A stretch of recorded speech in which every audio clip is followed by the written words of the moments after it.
Fuck. Okay. I think I'm doing all right. I just had I choked a little bit on a tortilla chip. I'm having a huge coughing fit over here. We had our first medical emergency on the podcast.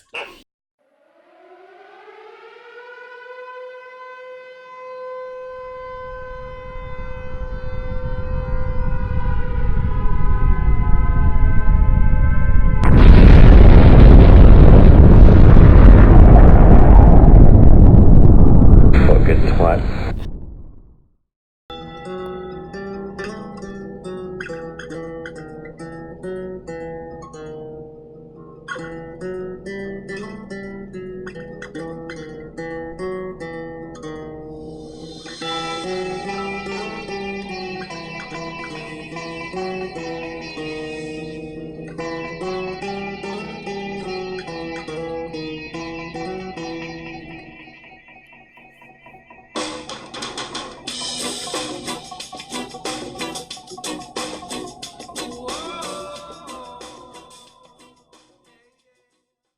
Hey guys, welcome to week 8 of the Hype League podcast. We got another great show for you today. Dustin and Enrico came on, and we gave away our mid-season awards. Then we did a little Cleveland sports trivia, and we're going to tell you who will win the Hype League, so make sure you stay tuned for that. Sorry that the show's coming out a little late this week. The cable guy came over yesterday, and he was here for literally like 6 hours, so I didn't have any time to record the show. But doing it this morning, I'll have it up here in a little bit. Before I jump into the matchups, we'll take a quick look at the standings, which were really close. Almost every team in the league, really every team in the league is still in contention. Brandon is leading the wild card race with 1175, even though he's in 10th place. Kish only 25 points behind that. And even Malensky, who's the lowest scoring team right now, is within 74 points of the wild card with, 6 weeks to go. Certainly could make up that ground. So it should be a very interesting finish to the season. I wish we had one more week of trades available, maybe next year. Let's get into the matchups. We'll start with me versus Minotti. Minotti takes me down 140 to 118. Moving Minotti up to 4th place and dropping me to 6th, though I'm not in the wild card right now. I guess I was feeling pretty good when Dalvin Cook got 28 points on Thursday night, but that was about all I got. Pretty disappointing weeks from Robert Woods. He used to be a wide receiver for the Rams. So if you guys remember him, turns out he's more of a running back now. He got 4 carries to only 2 catches this week. Kiki QT I picked up because I thought he had the most upside of the wide receivers. He never stepped foot on the field. Brissett this week did not throw 4 touchdowns like he's supposed to do every week. My team really needs Devontae Adams back. I got Rob with a bunch of bye-week guys this week and need to get that win. I didn't get it last week, though. Minotti had no Lamar Jackson or Pat Mahomes, and I didn't win. He gets 47 points from Mike Evans, who also dropped another touchdown early in the game. He gets 19 from Matt Moore, filling in for Mahomes. MVS is still garbage for him, gets 1 catch for 4 yards. Ty Johnson looking like a bad waste of fab there, only got 4 points, 7 carries. Moving ahead to our next matchup, Lemmer takes down Rico 176 to 140. That's 4 losses in a row for Rico, who was sitting in first place 4 weeks ago. Lemmer now in second place. I think he was in second place last week. Lemmer gets 43 points from Cooper Kupp and 46 from Aaron Jones. We'll be talking about both those guys in the midseason awards. Odell Beckham scores only 10 points for Lemmer. He's still struggling and gets Chris Harris and Tre'Davious White the next 2 weeks. He may not be turning it around. Then the schedule does get easier for him later. Gets only 5 points from Eric Ebron. Still struggling at tight end. Could that be what stops him from winning the title later? We'll see. He did get 400 yards passing from Matt Schaub, filling in for Matt Ryan. I watched that game last night, and Schaub actually looked pretty good. He was throwing the ball very accurately. You wouldn't have guessed that it was like a 50-year-old Matt Schaub out there playing the way he looked. For Rico, he gets 31 from Galladay, gets 2 touchdowns, 38 from Latavius Murray with Kamara out. That's actually 72 points the last 2 weeks without Kamara. We'll see how that goes when they come back from their bye next week. T.Y. Hilton got Chris Harris this week, only 7 points. Le'Veon Bell still struggling. I do think the Jets will get it going a little bit, but only 6 points for Bell this week. Rico started Ricky Seals-Jones, who gets 0 targets from Mayfield, Mayfield himself only scores 12 points, but only 1 pick this week. So I think that's a step in the right direction for Mayfield. Moving ahead to our next matchup, we've got Malinsky taking down Swain to move up into 9th place, while Swain goes to 7th. Swain had Cooper and Ingram on bye, gets 24 points from Gardner Minshew. He's got another good matchup this week against Houston. Swain gets 26 from James Conner on Monday night, but gets hurt playing in garbage time. A lot of people questioning why he was even out on the field. Josh Allen gets 18, a decent week, but doesn't take advantage of the weak Eagles secondary. Sony Michel seemed to run all over the Browns, especially early, but doesn't score. The Patriots really did that thing where they treated the Browns like a JV team. Didn't give them the good stuff. Just was like, oh, we'll just give it to Michelle, and that'll be good enough to beat these guys. They'll give it to us, and they did. Darren Waller gets only 2 catches this week, but luckily for him, 1 goes for a touchdown. Not a great week for Waller.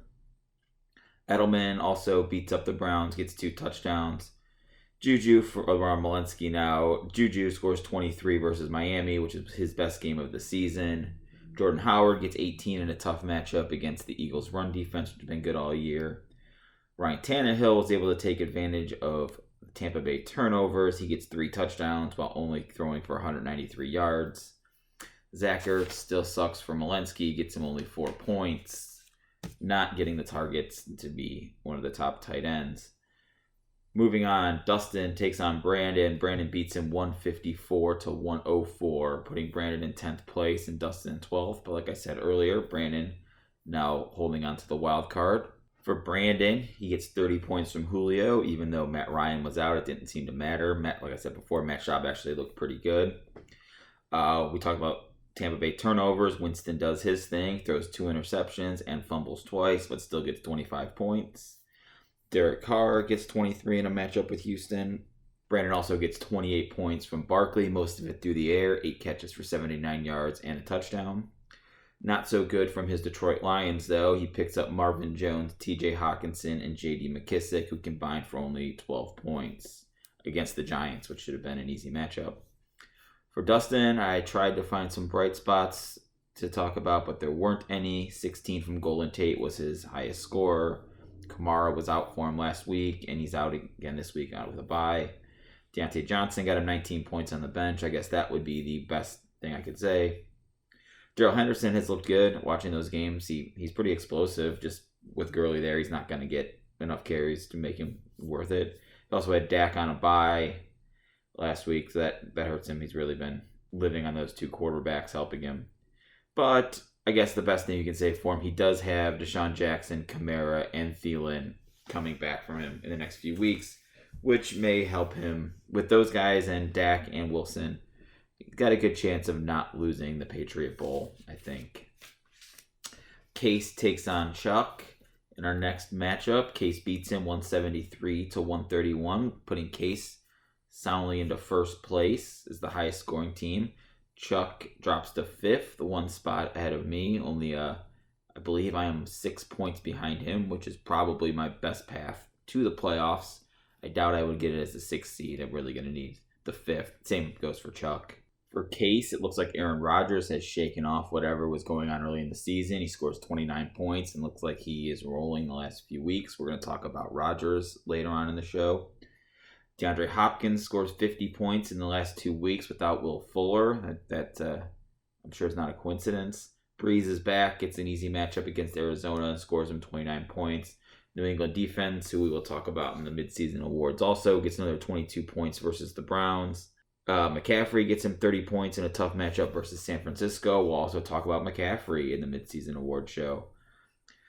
The negatives for Case.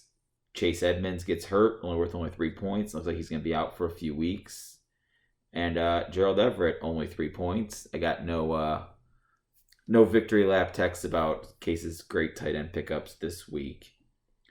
For Chuck, Wentz scores only 14 versus Buffalo in a tough matchup, and Kyler gets only 10 versus New Orleans in a tough matchup. If Chuck's going to make the playoffs, he really needs those 2 guys to be going for him. Kenny Stills, he was the big expert pickup guy this week. They were ranking him very, very high. Didn't get a whole lot this week, only 5 points. I watched that game last night before bed. He really wasn't even that targeted in the offense. Patriots didn't really need James White versus the Browns. He was able to get him 11 points because he had that one long catch. But there was no need to feed him. They were able to let the Browns beat themselves like usual. Jimmy Graham, only 5 points. That's been a theme on the show this week. Lots of tight end garbage out there. Godwin takes a backseat to Evans this week for Chuck, only 10 points. Really starting to get the feel like it's going to be one or the other most weeks. David Montgomery might have had his breakout game for Chuck, though. He gets him 26 points with a whole lot of work. And Chris Carson does his normal 20 carries. Gets only 90 yards this week, but scores a touchdown. Not many workhorses like him going forward. That's why I do still think Chuck, even though the last few weeks he's looked more beatable, but I think Chuck still has a very good chance of winning this thing. Moving on to our last matchup, which was also the best matchup of the week. Rob takes down Kish 174-170, moving Rob into third place. Kish currently sitting in 11th, but like I said before, only 25 points out of the wild card.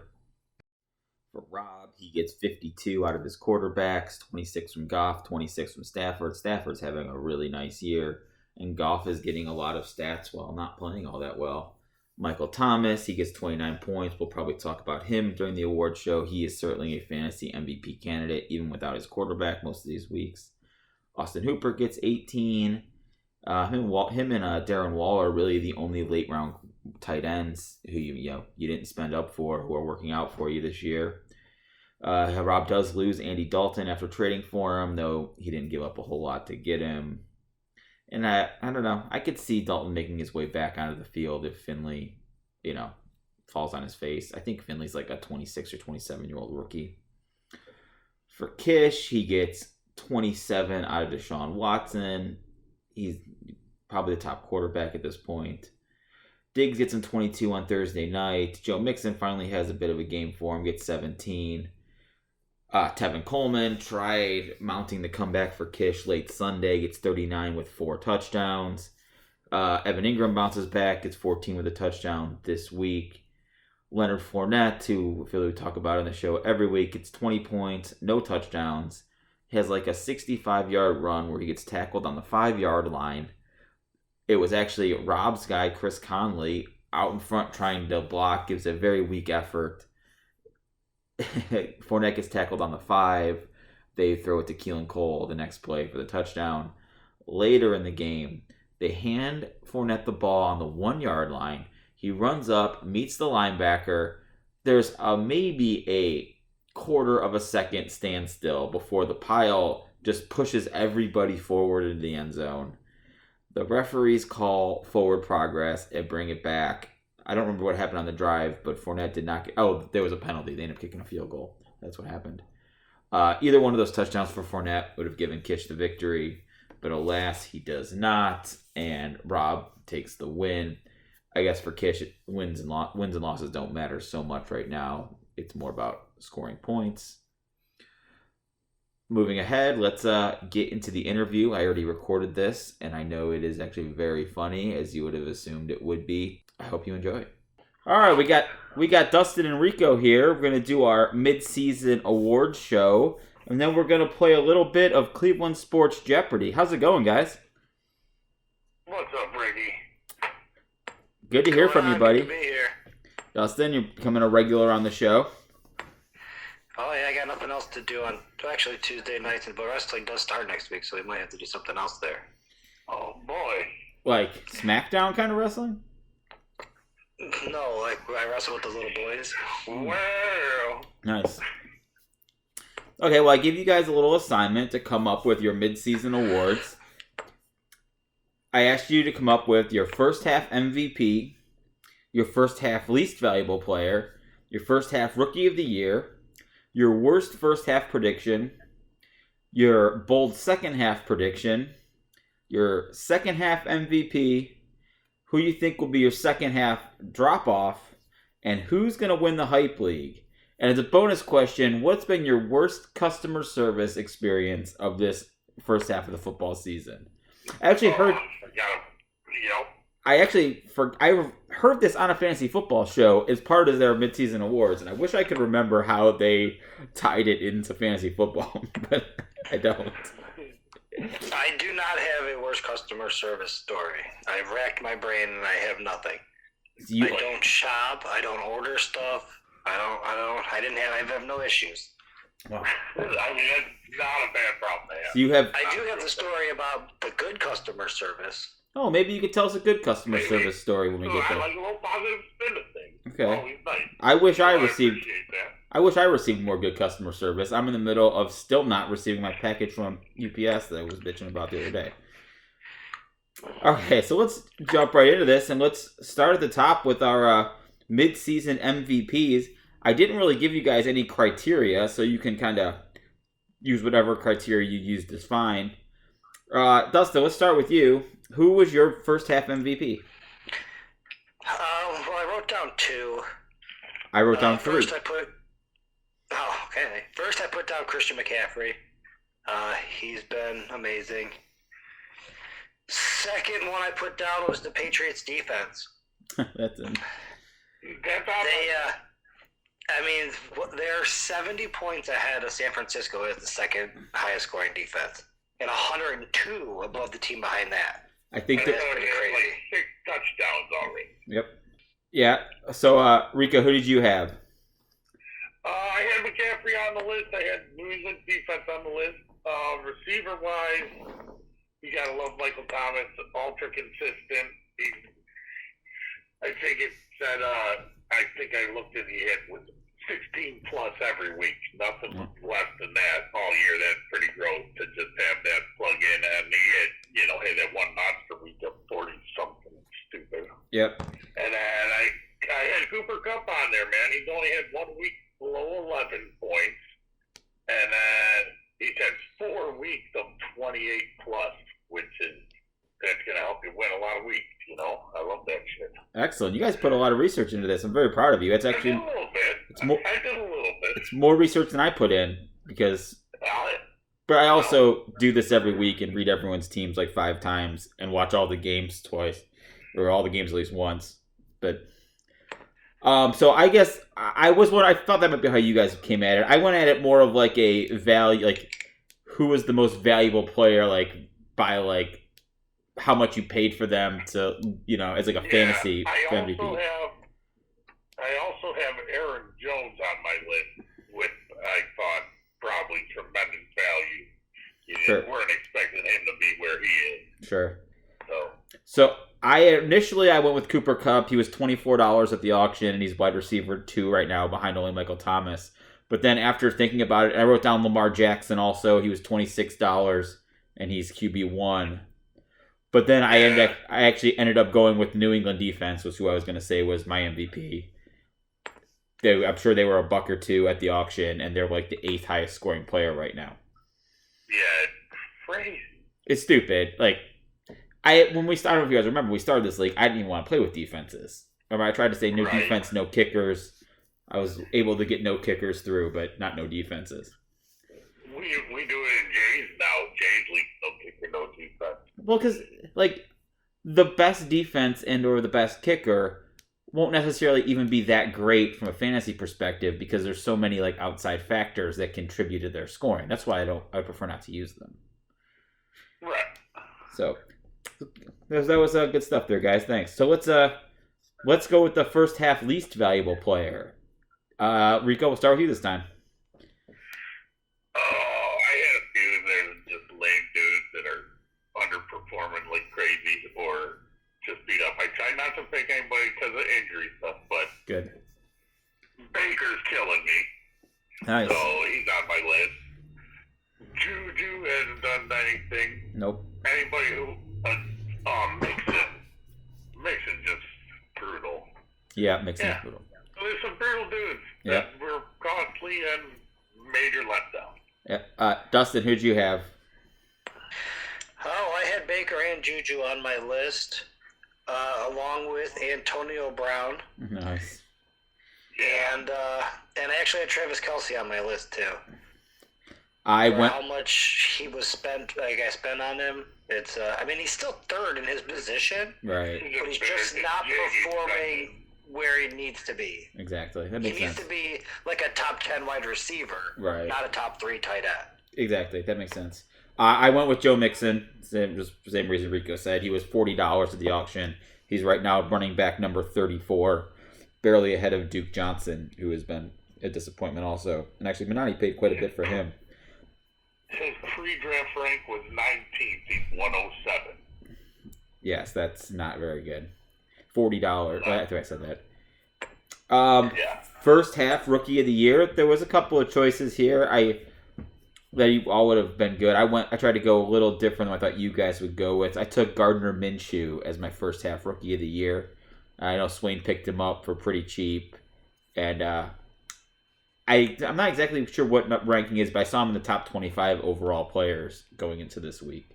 I don't think they had their bye week yet though, but pretty good, especially in a 2-quarterback league. Dustin, who did you have? Yeah, I wrote down a few guys, but I think my number one would be Josh Jacobs. He's been pretty solid every week. I think he might have had a bad week or two in there, but he's been pretty good for being a rookie. Rico? I had Jacobs as well, pretty much the same thing. Of all the guys that were like the, sexy picks, that were like the, huge, like the only one that stand out whatsoever. Right. I gotta give it to him. Right. I was surprised neither of you guys had McLaurin. I thought someone would say him. I had Kyler Murray and McLaurin were both written down on my list as well, but I went with Jacobs. Makes sense. I honestly haven't seen much of Kyler Murray, but what I have seen, he looks good. I haven't studied his numbers, but he's pretty gross. Spoiler alert, we're going to talk about him a little later on in the show. Okay, so let's move on to your worst first half prediction. I think we started with Dustin last time, so we'll go to Rico now. Baker. Yeah. Putting a lot of stock in Baker and just crushing my hopes every week. Yeah. I mean, the schedule, it gets a little easier. I mean, I gotta hope for it, because it's not like you can just give up on him. Yeah. But it's been frustrating as an owner of him. Yeah. We'll see what happens. I still believe. Dustin, who did you have for your worst first half? Or what did you? I guess it doesn't have to be a who, but... Yeah, I didn't write down a person. I wrote down my worst first half prediction was that my team wouldn't be in last place. You are in last place now, huh? I did not come into the season thinking... I mean, I didn't think I would be competing for the championship, but I did not think that would be this bad. I have the least amount of points scored, I think. Yeah, I think you do too. My worst first half prediction was that Antonio Brown wouldn't be a crazy person and be out of the league at this point. And actually, it looked like I could have been right. The Raiders' offense actually looks halfway decent, and if Antonio Brown was running around out there, they would probably be pretty good. Unfortunately, he is nuts. And it feels like it all goes back to that Fontes Burfict tried to kill him play. And he's been insane ever since.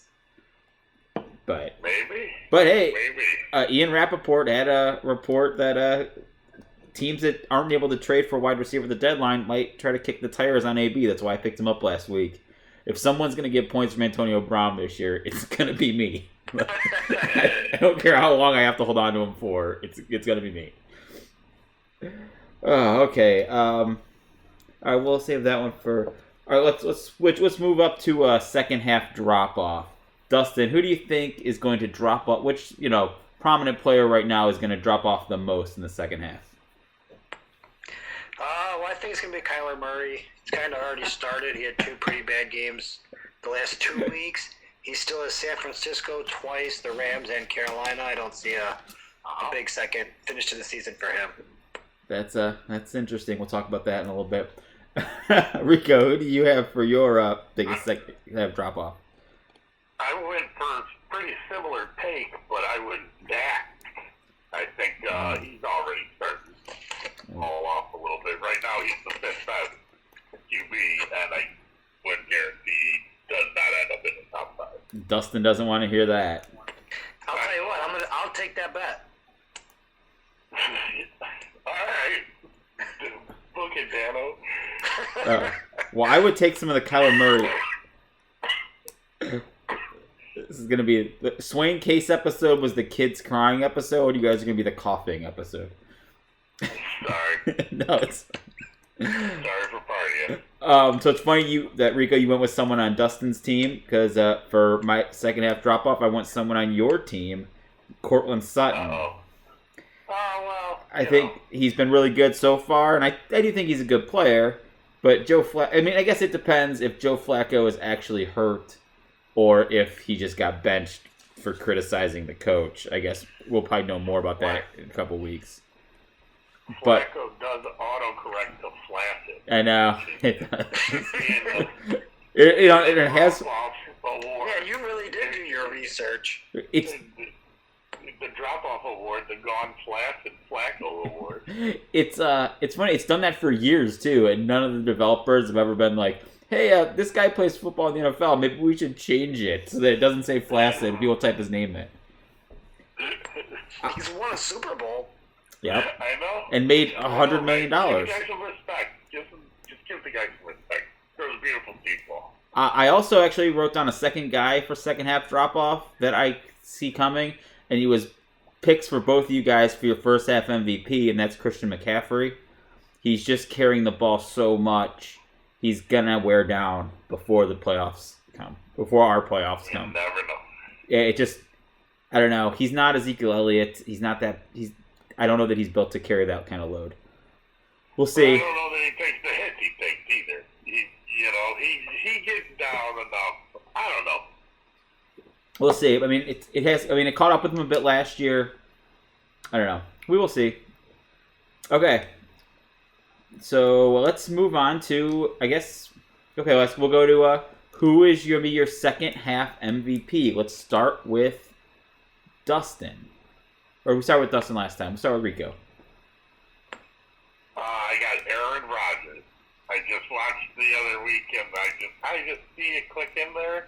Yep. I don't know if the line's playing better, and I just think he's going to prove that he's the best quarterback in the league right now. So to piggyback on that, my second half MVP pick is Devontae Adams, because it looks like Aaron Rodgers and the Packers have kind of started to turn the corner a little bit on offense, and Adams should be back. And he's part of my reasoning for Rodgers also. Yeah, I mean, I was. Nice crossover. I'm glad you said that. I felt like I was being a little too bit of a homer because I have Adams on both my teams, but. Nice. As soon as you said it, I thought total homer. Trying to wishful think it to happen. All right, Dustin, who are you? Hey man, positive vibes are cool, dude. Dustin, who do you have for your second half MVP prediction? I said Lamar Jackson. I think he's going to be the number one scoring quarterback from here on in. He's been running the ball so much. As long as he doesn't get hurt, I think he's going to score a ton. Okay. There it goes. So, we're moving through this pretty good. It's like a man curse right there.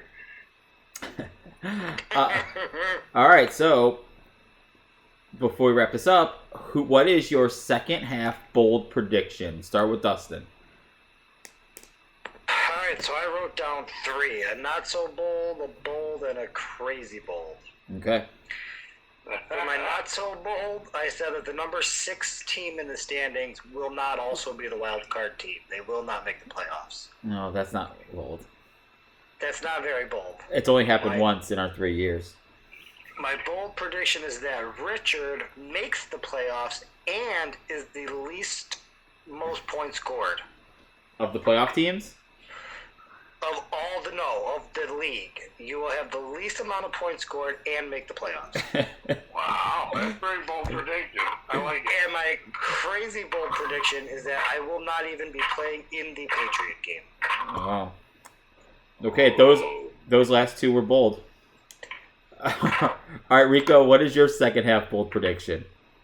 Honestly, I kind of don't really have one.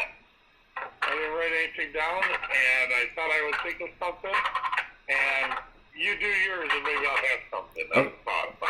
So mine goes right in the face of Dustin's second half drop off. My prediction was that Kyler Murray will be a top 6 quarterback from here into the rest of the way.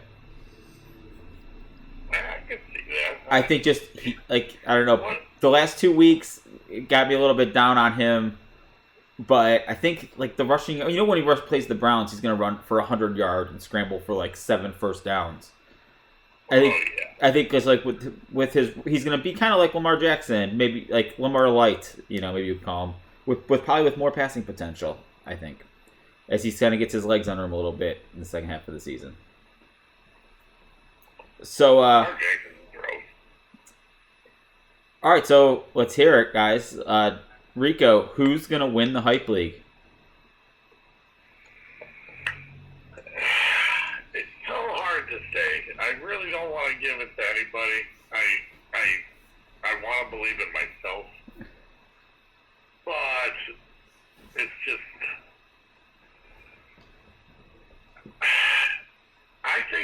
I think Lever might get a piece. Yeah. I think Lever might get a piece, man. Jones has been killer. That's been so huge for him. And Beckham has done shit. Chubb is the real deal. He's the best. Yeah. He's the manliest man of the men. Yes. And I'm sorry he got to take the football out of your hands. That sucks. But with Cobb and everything else, he's got some things going on. I think Metcalf could have a good second half.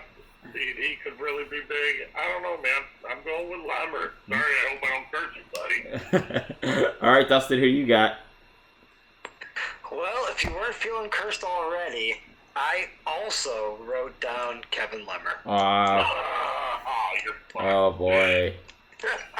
And yeah, I mean his team's pretty solid. Okay. I guess he's not deep at running back, but You like that? everything. I mean, he's got a good team. So kind of going with my bold second half prediction, I'm going with Chuck. I think Wentz and Murray are going to end up carrying him to the title.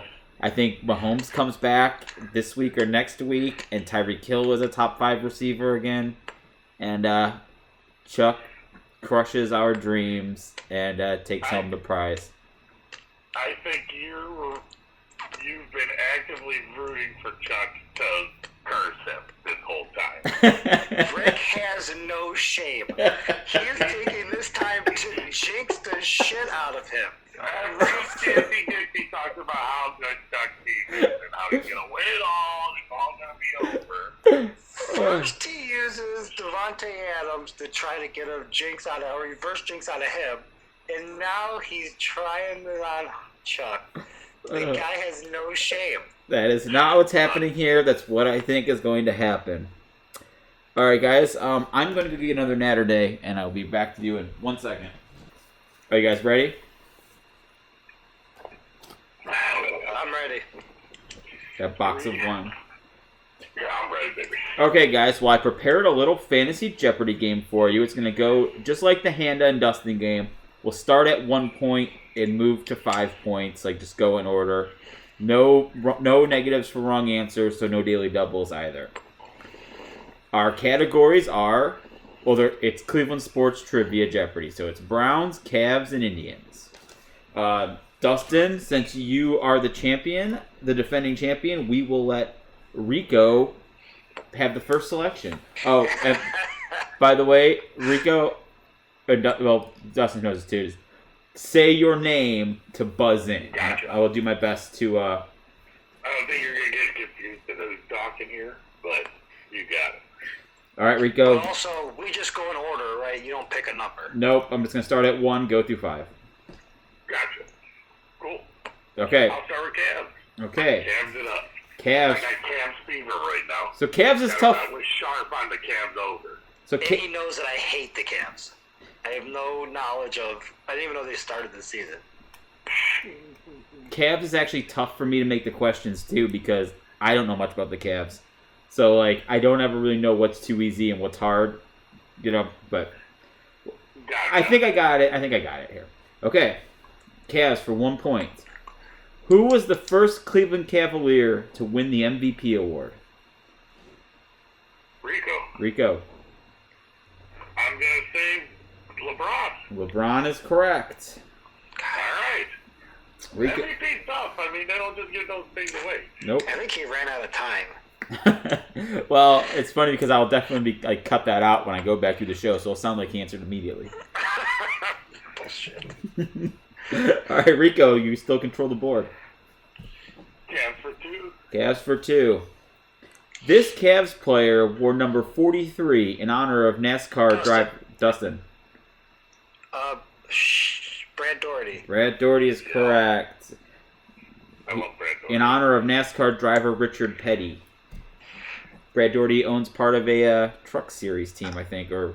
I only knew it because I remember seeing him on NASCAR pregame. Yeah. Yup. All right, Dustin, you control the board. Let's go to the Tribe. Tribe, okay. This Cleveland Indians player was the first ever to hit a home run from both sides of the plate in the same inning. Rico. Carlos Baerga. Carlos Baerga is correct. I was at that game. 1 if I land, 2 if I see, 3 if Baerga. That is correct. All right, Rico, you control the board. Tie game. Stick with Tribe. Tribe for 2 points. Who was the first Who was the first Indians player to hit 50 home runs in a season? Dustin. Points? No, you do not lose points. Dustin. Eddie Murray. No.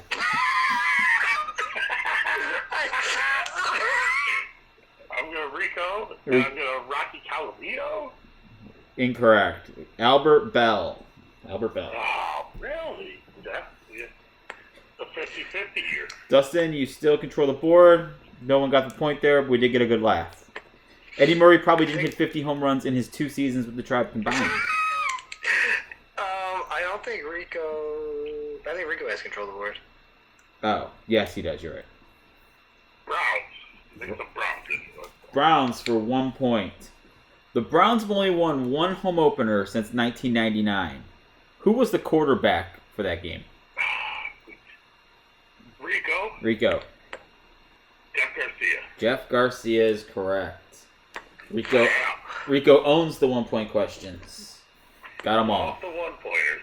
Like, give me the easy ones. I'll knock them down all day. All right, Rico, you control the board. We'll go back to Cavs. Cavs for 3 points. Who is the Cavs' all-time leader in three-point shooting percentage? Dustin. Mark Price. Incorrect. Rico. Steve Kerr is the correct answer. Rico, you still control. Cavs for 4 points. Who replaced John Lucas as the Cavs head coach during the 2002-2003 season?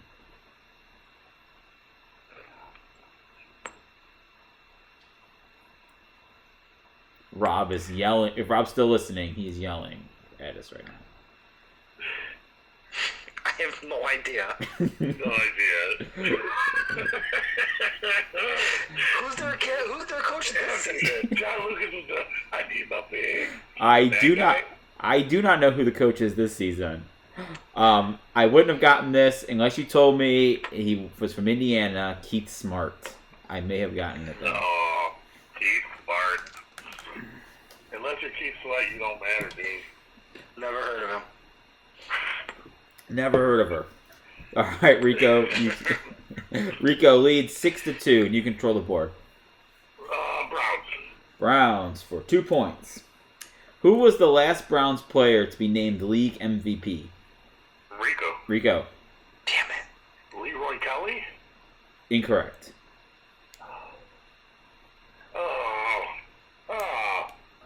Do you have a guess? Jim Brown. Incorrect. Brian Sipe. Sipe in 81? It was either 80 or 81. I'm not sure. Yep. Okay, Rico. Still leads 6-2. Tribe for 3 points. In 2002, the Indians traded Einar Diaz to Texas for this slugger. Rico. Well, I got dollars? No. Dustin, you have a guess? I think I know. I do not have a guess. Rico, what was Kronk? Kronk was correct. I love Kronk. Travis Hafner.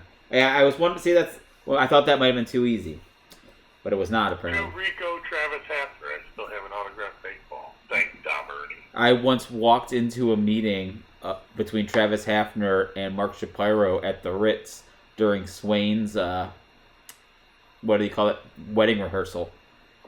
That's a couple mega powers right there. Yeah, I saw them go in. I was like, that's someone from the Indians. Who is that? Who is that? I was drunk, and I just opened the door and walked into the room and looked. I'm like, oh, that's Travis Hafner. Like, I just yelled it out, like in the middle of they were probably having a contract negotiation or something. Me and Scott saw Jim Toby in the airport one time, and I pointed at him, I yelled, "That's fucking Jim Toby!"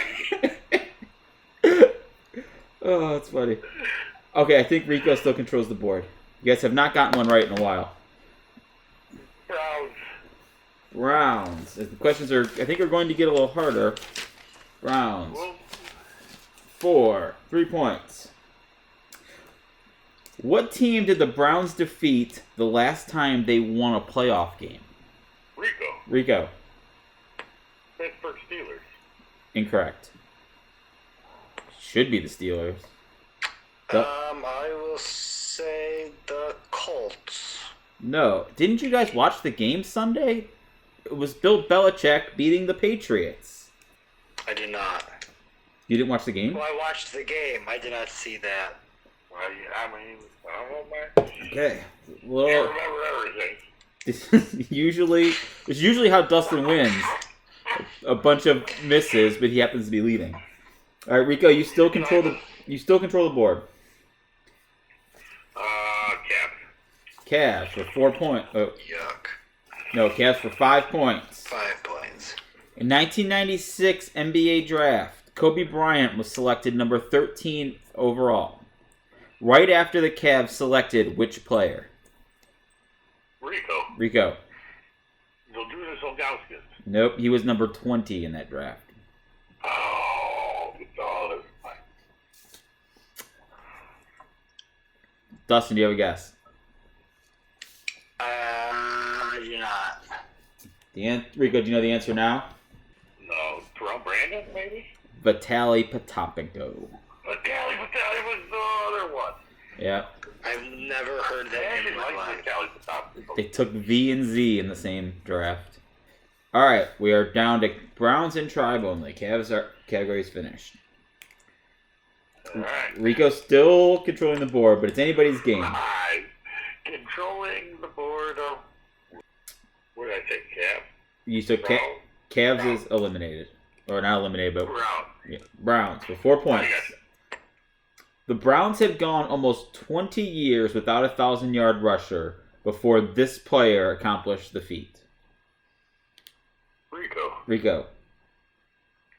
Jamal Lewis. No. William Green. No. Reuben Drones. Oh. That's a great, only Cleveland jersey. Yep. This is great radio here. Great radio. Award-winning. Oh, that's why I knew this was not going to be my game as soon as you told me what it was. Yeah, I thought Rico would be better at it, though. I sandbagged on me. I thought I made the questions very easy, but I guess not. Well. Okay. Rico, you still have control of the board. Tribe for 4 points. Which Cleveland Indian hit a grand slam on the first pitch of his first ever Major League at-bat? Rico. Kevin Kuzminoff is correct. I remember that one shit. Dustin, you need... so into Kevin Kuzminoff. Dustin... I wanted him to be good so bad. Yeah. Dustin, you need to get both of these correct to win. And I know for sure you're definitely not going to get one of them. Browns. Browns for 5 points. Brown's namesake, Paul Brown, was a high school football coach for this Northeast Ohio high school. Rico. Massillon is correct. Yeah. Total domination. All right, last clue. Dustin, you're only playing for pride here. Tribe for 5 points. Who were the starting pitchers for Cleveland and Florida in Game 7 of the 1997 World Series? Dustin. Charles Nagy and Levon Hernandez. Both incorrect. Were they decent guesses? They both pitched in that game in relief. Rico. It was not Nagy because he was in He gave up to the hit, didn't he? Yeah. But you're right. But I'm gonna go with I don't know. I got nothing. It was Jarrett Wright for the Tribe. Wow. And Al Leiter for the Marlins. Al Leiter. I was imagining Al Leiter on like MLB Now or something. Okay, so we had one last midseason award. I skipped it before because I wanted to see if we had enough time. Dustin was going to... So, your midseason award for worst customer service experience this season. I forgot about it. We'll start with Rico, and then Dustin, you can tell us about how you only have good customer service always. Somehow. Alright, mine's a pretty good little ridiculous situation. Work, Taco Bell at Midtown, Broadview. Go in, grab some tacos, get through the afternoon. $7 something order. Bang, bada boom, probably like a $5 box and a couple bonus points. So, give her $20. She hands me back my change, it's correct, but the $10 bill she gives me is stapled together. And when I say stapled together, I mean like one staple, like holding the two halves together, like not even like lined up properly or anything, like literally like hanging, two halves of the middle hanging down the table. So, you know, it was great. So I called I was like, hey, I'm sorry, can I get a different $10 bill back? And she's like, no, it's good. I said, no, it's really not good, you know? I said, can you just give me one of the other cents from the drawer? I don't know if this is, gonna be good. She says, well, I don't have no other cents in the drawer. I'm like, 2 5s is fine, 10 singles, whatever. Just, I can't trust that the next cashier is gonna take this, and she says, she's like, no, it'll be okay, they'll take it. And I start losing my shit. I'm like, what are you, the Secretary of the Treasury, I yelled at to talk about, what are you, the Secretary of the Treasury? So, there's like another work dude there with me, and he's like, can we get a manager up here? Like, he kind of like steps in and he realizes I'm about to lose my shit. And she comes over, gives me a pen right out of the door. The chick claims, nope, there ain't no other pens in there. So what is she doing? Like bringing in her old raggedy bills and trying to get rid of them so she don't have to give it to somebody else? Like, I don't know. That was mine. That's good. What are you, the Secretary of the Treasury? So mine, you guys ever use DoorDash? Yes. Yes. I have not. So it's basically like Uber Eats, except way worse. But the delivery fees are a lot cheaper. And they actually have a better selection of restaurants to order from, at least, where I was at, like my apartment downtown, like in Cleveland. And so it was actually kind of a lot of food. It was like a $30 order. Like Steph was gone for the weekend, so it was going to be like enough pizza and like boneless wings or something to last me a couple of days. And Stocking in for the weekend, hunkering down. I like. Yeah, I love that move. I love that move. So I order the food. Their app is it's not like Uber Eats where it shows you like what car is coming and who the person is and gives you their phone number and stuff. There's none of that. It vaguely tells you where the person is at, but it's never really accurate. I live in an apartment building, not a house, obviously. So I go downstairs in this building. It's a big building. You guys have been there. There's a bunch of cars parked outside, and it's raining. So I'm waiting for the food. I never see anyone pull in. Do you have an umbrella? No, I'm standing in the lobby. Like, I'm standing at that front door looking out at the thing. Good man. No new car. Yeah, I'm not waiting in my apartment for them to call me or anything. I'm down there waiting by the door. Yeah. No, he's saying good man because you weren't standing in the rain with an umbrella. Yeah, umbrella. Just making sure you were an umbrella. That's all. No. So, the food never comes. I'm sitting there, and eventually I get a message on my phone saying they tried to deliver the order, and I wasn't there. So I'm complaining to someone in the app, like in the texting part of the app, about this, and we're going back and forth for a while. And then all of a sudden, it says it says we have to continue this by email or email customer service or something.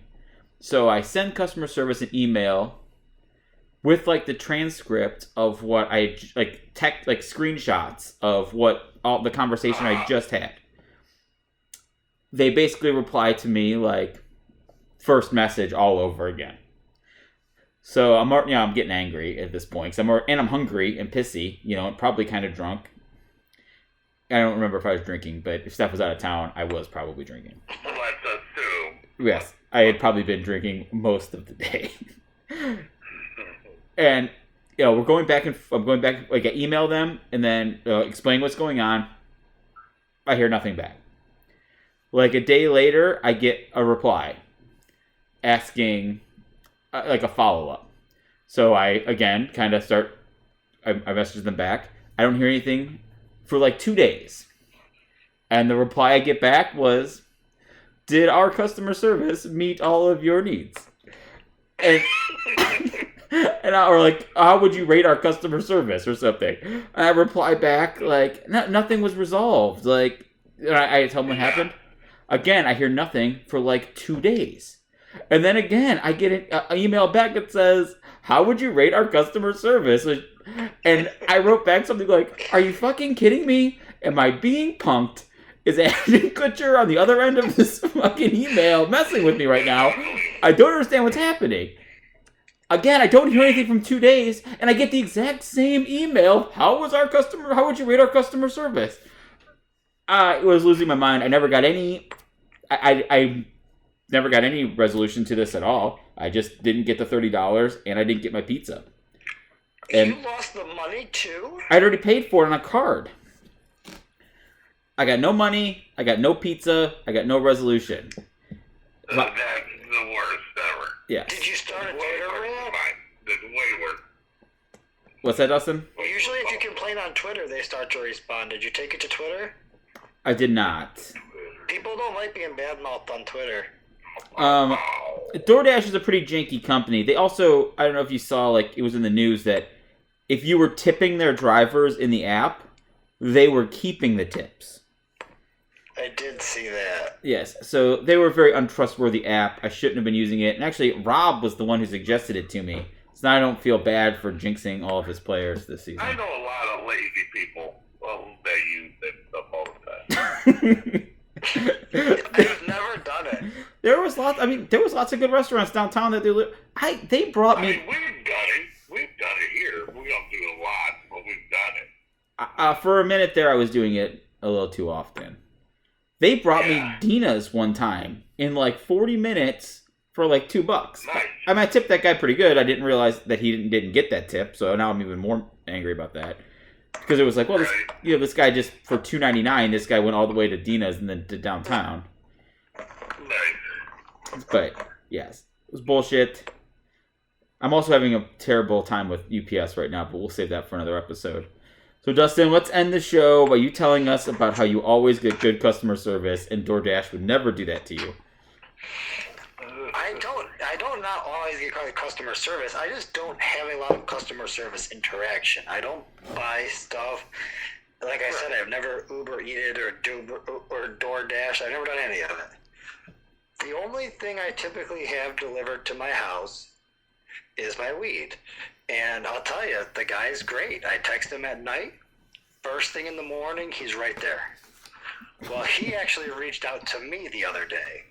And he was letting me know that he was letting me know that he was going out of town for a few weeks, and if I needed anything, he'd drop it off before he left. That garbage out of the way.